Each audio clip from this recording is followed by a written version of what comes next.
Late one night, trucker Jack Thompson was hauling goods through an isolated mountain pass.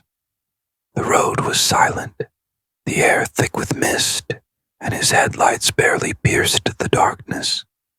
He had heard stories about this stretch of road, tales of disappearances and strange sightings, but he shrugged them off as campfire rumors. As the clock struck midnight, Jack's CB radio crackled to life.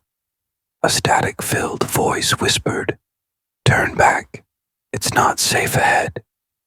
Jack frowned and picked up the receiver, but the radio went silent.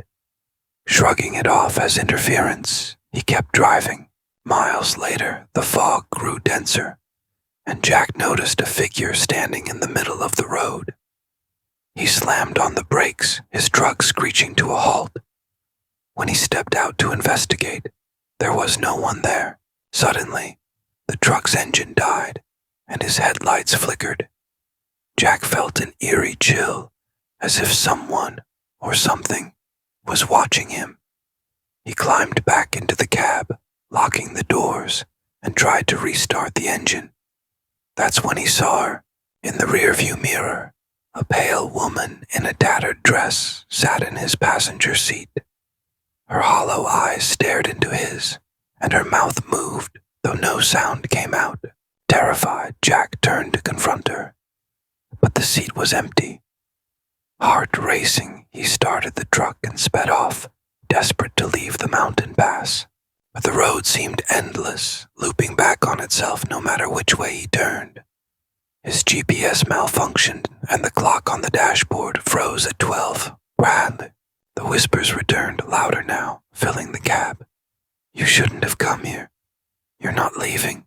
Suddenly, Jack's truck veered off the road on its own, stopping in front of an old, decrepit gas station. The sign read, "Last Stop Gas, open 24/7. But it looked abandoned for decades. Shaking, Jack stepped out, drawn to the flickering light inside.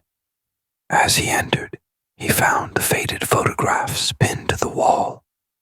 His blood ran cold when he saw his own face among them, labeled with the words, "Lost to the road."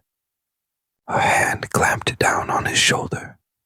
Jack turned, but no one was there. The door slammed shut, and the world went black. The next morning, passers-by found Jack's truck parked at the gas station.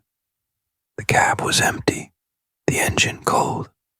Jack was never seen again, but some say on misty nights you can hear his truck's horn echoing through the mountains, a warning to all who dare take the midnight haul.